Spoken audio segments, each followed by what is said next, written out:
Welcome guys. In this video I'm going to show you how to connect Logitech G304 wireless mouse with PC. So basically what you'll need to do is just open this panel.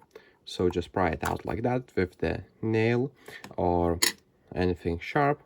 And now what we need to do is put a plus battery.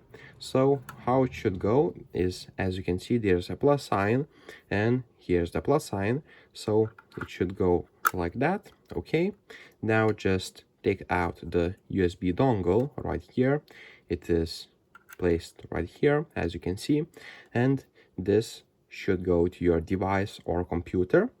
Okay, and now you can close your panel like that and basically turn on your mouse. So make sure it is on blue like that. Okay, and you'll see the light turns on right here.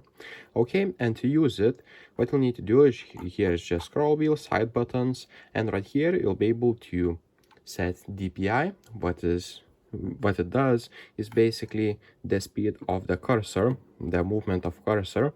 So there are 3 or 5 levels by default, and you'll be able to adjust the cursor speed.